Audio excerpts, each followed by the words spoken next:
सर्व मंगल मांगल्ये शिवे सर्वार्थ साधिके शरण्ये त्र्यंबके गौरी नारायणी नमोस्तुते. नमस्कार, मी पूजा आपल्या चॅनलवर तुम्हा सगळ्यांचं पुन्हा एकदा खूप खूप मनापासून स्वागत करते. तुमच्या सगळ्या इच्छा स्वामी महाराज लवकरात लवकर पूर्ण करत ही स्वामींची प्रार्थना करते व आजच्या आपल्या व्हिडिओला सुरुवात करते. बघा, मार्गशीर्ष महिना सुरू आहे आणि मार्गशीर्ष महिन्यातील येणारा गुरुवार आहे तो तिसरा गुरुवार. तर तिसऱ्या गुरुवारी आपल्याला माता लक्ष्मीच्या मूर्तीवर किंवा फोटोवरती आपल्याला कुंकुमार्चन करायचं आहे. आपल्या घरामध्ये माता लक्ष्मीचं अधिष्ठान आहे, बरोबर. तिसरा गुरुवार मार्गशीर्ष महिन्यातला आणि या गुरुवारी आपण उपवास करत असतो, व्रत करत असतो. त्याच पद्धतीने महाराजांचे कोणाकोणाचे व्रत असतील किंवा उपवास असतील त्या दिवशी स्वामींच्या नित्यसेवा सुरू असतात. बघा, आपल्याकडून होईल तितक्या आपण उपवास तर करतो, पण असं म्हटलं जातं की उपवास खाण्याचा करण्यापेक्षा तुम्ही उपवास चांगल्या गोष्टींचा करा, वाईट गोष्टी त्याग करण्याचा उपवास करा. त्याच पद्धतीने बघा, आपल्याला या दिवशी तुमच्या गोळ्या वगैरे औषध चालू असतील तर तुम्ही उपवास नाही केला तरी देखील चालेल, काही हरकत नाही आहे. पण आपल्याला उपवास आपल्याला ज्या सेवा करायच्या आहेत या दिवशी माता लक्ष्मीच्या तिसऱ्या गुरुवार आहे.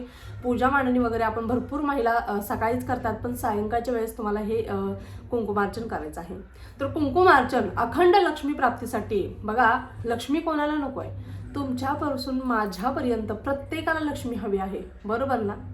कारण बघा, लक्ष्मी ही सगळ्यांना हवी आहे. आपल्या घरामध्ये लक्ष्मी नांदावं, खेळावं, बागडावं असं प्रत्येक व्यक्तीला वाटत असतं. घरातील लक्ष्मी स्थिर राहावी, घरातील लक्ष्मी नांदावी, घरातील लक्ष्मी निघून जाऊ नये असं प्रत्येकाला वाटत असतं, बरोबर ना? तर बघा, मार्गशीर्ष महिन्याच्या तिसऱ्या गुरुवारी अतिशय प्रभावी अशी लक्ष्मी प्राप्तीची मी तुम्हाला सेवा सांगणार आहे. अखंड लक्ष्मी प्राप्त आपल्या घरामध्ये वास करेल अशी ही सेवा आहे. ती म्हणजे काय? तर मार्गशीर्ष महिन्याच्या तिसऱ्या गुरुवारी आपल्याला अर्चन करायचं आहे. कशाचं? कुंकवाचं अर्चन करायचं आहे. माता लक्ष्मीला कुंकुमार्चन अतिशय प्रिय आहे आणि अतिशय प्रिय असणारी ही सेवा माता लक्ष्मीची तुम्हाला या दिवशी करायची आहे. भरपूर महिला जसं सांगितलं सकाळी पूजा मांडणी करतात, तर सायंकाळच्या वेळेस केलीत किंवा सकाळी जरी तुम्ही ही सेवा केली तरी देखील चालणार आहे. तुम्हाला माता लक्ष्मीचा जो बीज मंत्र आहे त्या बीज मंत्राने तुम्हाला कुंकुमार्चन करायचं आहे. या दिवशी माता लक्ष्मीला आपण अभिषेक घालत असतो. अभिषेक घातल्यानंतर तुम्ही माता लक्ष्मीच्या मूर्तीवरती, टाकावरती किंवा फोटोवरती देखील तुम्ही कुंकुमार्चन करू शकता. आता फोटो असेल तर अभिषेक अर्थात आपण फुल थोडंसं पाण्यात बुडवताना ओम महालक्ष्मी देवी नमः, ओम महालक्ष्मी देवी नमः, ओम महालक्ष्मी देवी नमः अशा पद्धतीने माता लक्ष्मीच्या फोटोचा आपण अभिषेक करत असतो. पण मूर्ती असेल तर आपल्याला जलाने, दुधाने, कुंकवाने, हळदीने, मधाने, साखरेने, दह्याने सगळ्यांनी तुम्ही अभिषेक करू शकता, बरोबर. ते झाल्यानंतर कुंकुमार्चन करायचं आहे. स्क्रीनवरती देखील दिसत असेल अशा पद्धतीचं कुंकुमार्चन आता आपल्या घरामध्ये केलेलं होतं. त्याचाच फोटो आहे तो तुम्हाला मी दाखवते.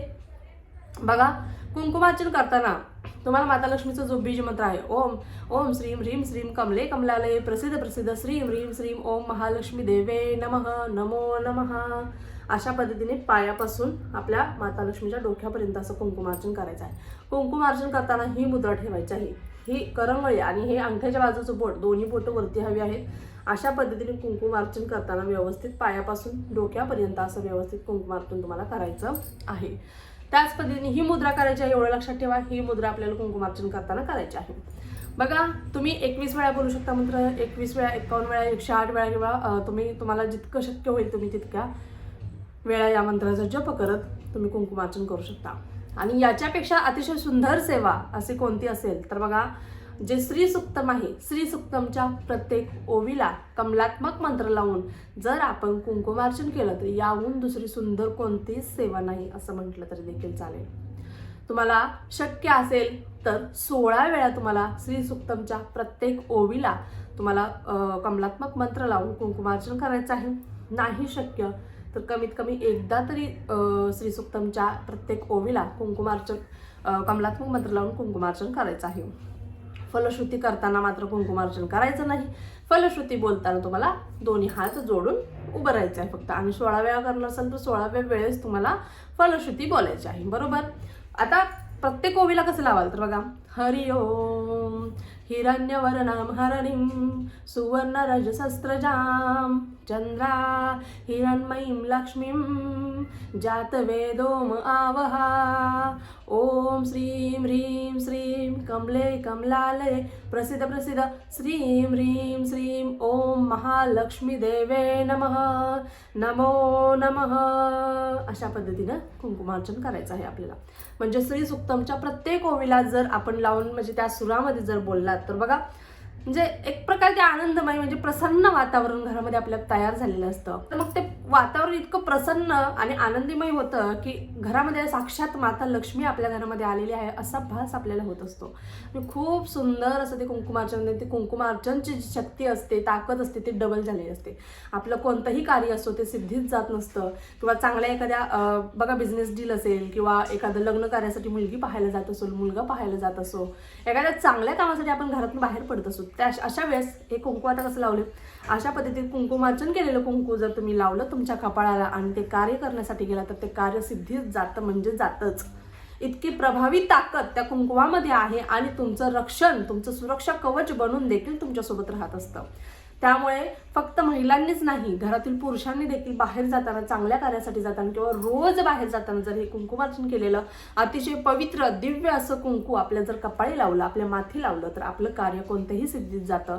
आपल्या कोणत्याही कामामध्ये अडथळा, बाधा येत नाही. यासाठी आपल्याला कुंकुमार्चन करायचं आहे आणि हे कुंकू कोणत्याही इतर देवांना नंतर वापरायचं नाही.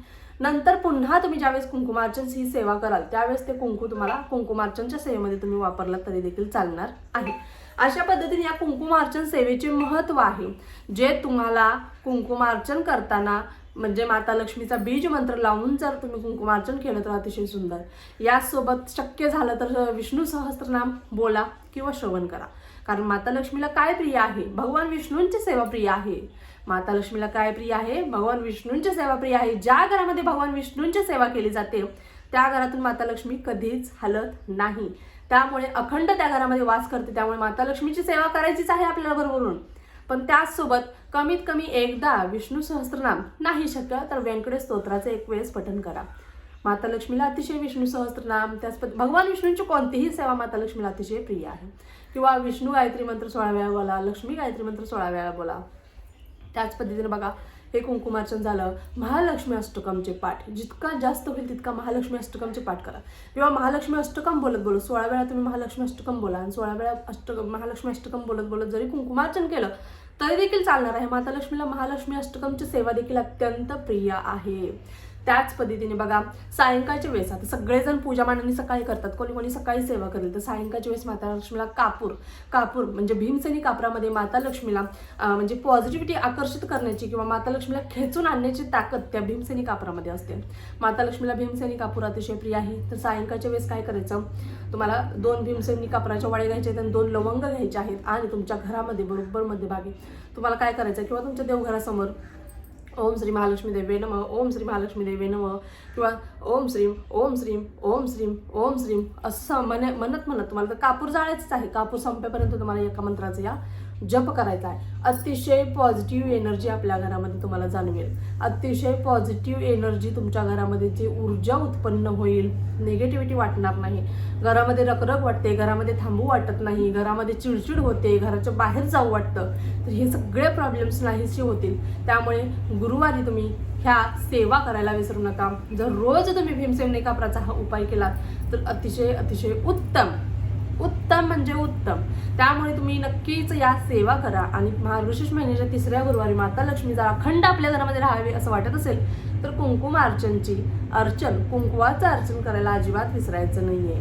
तुम्हाला जर माझे व्हिडिओ आवडत असतील, मी दिलेली माहिती आवडत असेल, एवढ्या पोटतिडकीने मी देखील तुम्हाला सांगते, तर नक्कीच एक लाईक तर बनतोच. नक्कीच लाईक करा. जर वाटत असेल की आपले असेच नवनवीन व्हिडिओज तुमच्यापर्यंत यावेत तर सबस्क्राईब करा. आणि इतरांना देखील माहिती मिळावी असं वाटत असेल तर त्यांच्यापर्यंत व्हिडिओ शेअर करा. नाही शेअर करायचा, तुमच्या तोंडातून तुमच्या मुखातून त्यांना माहिती द्या. त्याचं पुण्य तुम्हालाच लाभणार आहे, बरोबर ना? चला तर मग नंतर पुन्हा एकदा व्हिडिओ अशाच एका नवीन व्हिडिओसोबत. तोपर्यंत झालेली सेवा स्वामींच्या निरोजू करते. श्री स्वामी समर्थ. धन्यवाद.